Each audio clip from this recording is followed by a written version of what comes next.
안녕하세요. 청취자분께서 보내주신 강연 자료, 세상을 수학으로 본다는 것의 의미. 이걸 가지고 오늘 좀 깊이 들어가 볼까 합니다. 네, 반갑습니다. 시작은 이런 거죠. 사과가 나무에서 뚝 떨어질 때 우리는 볶음 쿵 소리 나면서 빨리 떨어졌다. 뭐 이렇게 얘기하잖아요. 네, 그렇죠. 아주 일상적인 표현이죠. 근데 물리학에서는 이걸 D는 2분의 1 GT제곱, F는 GMMR제곱 같은 수학으로 설명한단 말이죠. 맞습니다. 완전히 다른 언어죠. 이 차이가 도대체 뭘 의미하는 걸까? 오늘은 여기에 좀 초점을 맞춰보려고 해요. 네, 아주 흥미로운 주제입니다. 특히 이게 그냥 현대 과학만의 얘기가 아니라 그 뿌리를 찾아가면 약 2500년 전 피타고라스까지 가거든요. 만물은 수다, 이렇게 외쳤던. 아, 피타고라스. 만물은 수다. 네, 단순히 옛날 철학 이야기가 아니라 이 수학이라는 도구가 우리 세계관을 어떻게 근본적으로 만들었는지 그 시작점을 보자는 거죠. 좋습니다. 그럼 일단 좀 더 익숙한 얘기부터 시작해 볼까요? 물리학이 언어요. 네, 그게 좋겠네요. 물리학은 세상을 숫자로 표현하잖아요. 미터, 킬로그램, 초 같은 단위를 써서요. 빨리 이런 애매한 말 대신에요. 그렇죠. 일단 정량화를 하는 거죠. 그래야 객관적인 비교나 소통이 가능해지니까.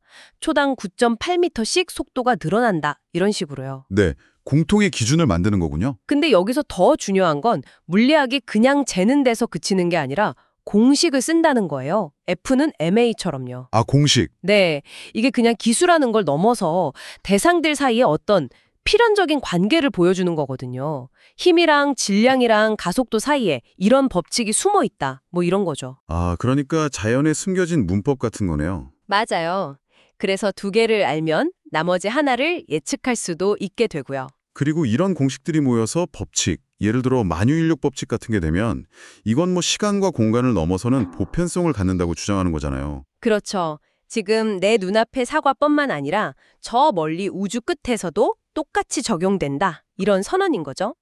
개별 현상을 꿰뚫는 거대한 원리를 보게 되는 거고요. 와, 정말 스케일이 크네요. 그리고 마지막으로 중요한 게 실험이죠. 이 모든 수학적인 예측들이 진짜 현실이랑 맞는지 확인하는 과정이 꼭 필요하거든요. 아, 검증. 이론과 현실을 연결하는 다리군요. 네.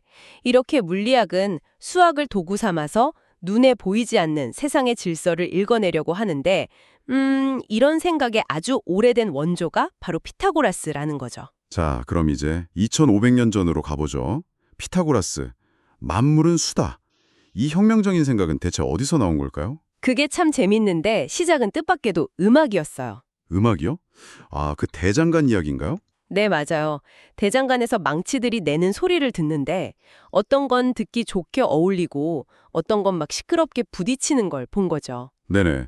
화음과 불협화음. 근데 알고 보니 그 망치들의 무게 사이에 아주 간단한 정수비, 예를 들면 1대2, 2대3, 3대4 같은 비율이 있을 때 아름다운 화음이 나더라는 겁니다. 와, 소리가 무게 비율이랑 관련이 있다니. 이게 엄청난 발견이었던 거죠. 아름다운 소리라는 건 지극히 주관적이고 질적인 경험이잖아요. 근데 그 배후에 차갑고 객관적인 수학적 비율이 숨어 있다는 걸 처음으로 딱 밝혀낸 거예요. 아, 비물질적인 현상, 소리의 본질이 수적인 질서였다는 거네요. 그렇죠. 나중에 현악기, 그 리라라고 하죠.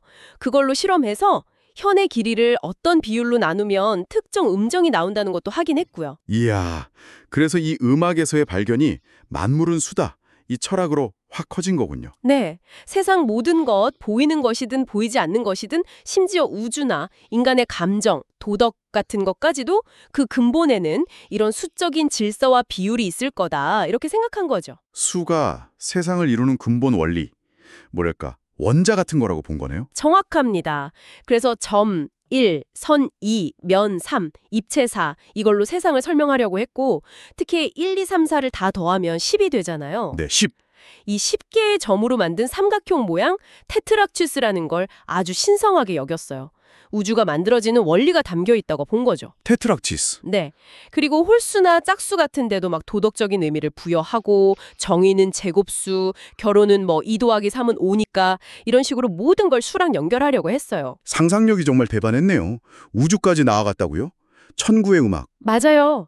행성들이 도는 궤도 사이의 거리에도 어떤 정수비가 있을 거고 각 행성들이 돌면서 고유한 소리를 내서 우주 전체가 아주 조화로운 음악을 연주하고 있다고 믿었던 거죠. 와, 우주가 오케스트라였군요. 핵심은 이거예요. 우주는 그냥 마구잡이 혼돈, 케오스가 아니라 수학이라는 보편적인 법칙에 따라 움직이는 아주 질서정연한 코스모스라는 거죠. 아, 코스모스, 질서, 아름다움 이런 뜻이죠. 네, 실제로 우주에 코스모스라는 이름을 처음 붙인 사람들이 바로 피타고라스 학파 사람들이에요. 그들에게 우주는 거대한 악기였고 그 악보는 바로 수였던 거죠. 자, 그럼 이 2500년 전의 생각이 지금 우리랑 어떻게 연결되는지가 궁금한데요. 이게 또 놀라운 지점인데요. 어떻게 보면 현대 물리학의 피타고라스가 꾸었던 꿈을 실현해 나가는 과정처럼 보이기도 하거든요. 아, 정말요? 예를 들면요? 그가 말했던 수적 조화라는 개념이 현대과학의 물리 법칙과 굉장히 비슷해요.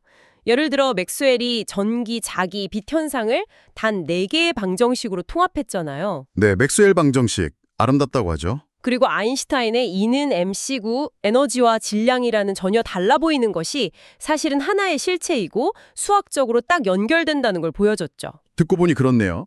피타고라스가 만물은 수다 이랬다면 아인슈타인은 뭐랄까 만물은 기하학이다 이렇게 말한 셈이군요. 비슷한 맥락으로 볼 수 있죠. 물론 차이점도 커요. 피타고라스는 아주 간단한 정수비에 좀 집착했지만 현대 물리학은 미적분, 복소수, 군론, 훨씬 복잡하고 추상적인 수학을 쓰니까요. 네, 무리수 발견했을 때 피타고라스 학파가 충격받았다는 이야기도 있죠. 그렇죠.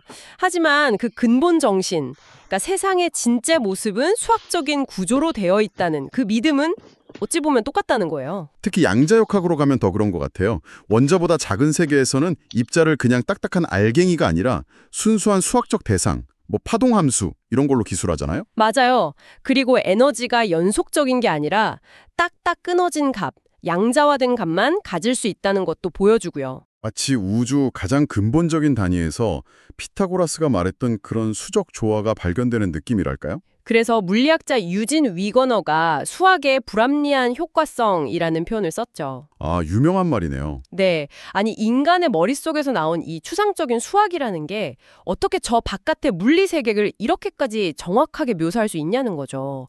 왜? 이건 정말 큰 질문이고 어쩌면 2500년 전에 피타고라스가 느꼈을 그 경이로움과 같은 종류의 것이겠죠? 자, 그럼 오늘 이야기 슬슬 정리해 볼까요?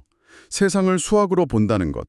이게 결국은 우리 눈에 보이는 감각적인 현상 너머에 있는 어떤 보이지 않는 구조와 질서를 믿는다는 거군요. 네. 그리고 그 구조와 질서를 읽어내는 도구가 바로 수학이라는 거고요. 또 하나는 이 우주가 우리 인간의 이성으로 이해될 수 있다는 아주 깊은 신뢰가 바탕에 깔려 있는 것 같아요. 맞습니다. 우주 그 자체와 우리 인간의 정신이 수학이라는 공통의 언어를 공유하고 있다고 믿는 거죠. 그러니까 우리가 우주라는 거대한 책을 읽을 수 있는 거고요. 현실의 참모습은 수학이라는 언어로 쓰여 있다. 이 피타고라스적인 아이디어가 결국 현대 과학 문명 전체의 기초가 된 셈입니다. 자, 그럼 마지막으로 청취자분들께 질문 하나 던지면서 마무리하겠습니다. 여러분은 어떻게 생각하시나요? 수학은 이 세상을 설명하기 위해 우리 인간이 만들어낸 그냥 편리한 발명품일까요? 아니면 이 세상에 원래부터 내재되어 있던 어떤 진리를 우리가 발견한 걸까요? 그리고 이 우주가 수학으로 이해될 수 있다는 사실 자체는 우리 자신, 우리 인간의 존재에 대해서는 또 무엇을 말해주는 걸까요? 어쩌면 우리는 모두 알게 모르게 이미 피타고라스의 후예로 살아가고 있는 건 아닐까 이런 생각도 드네요. 어쩌면 우리는 모두 알게 모르게 이미 피타고라스의 후예로 살아가고 있는 건 아닐까? 이런 생각도 드네요.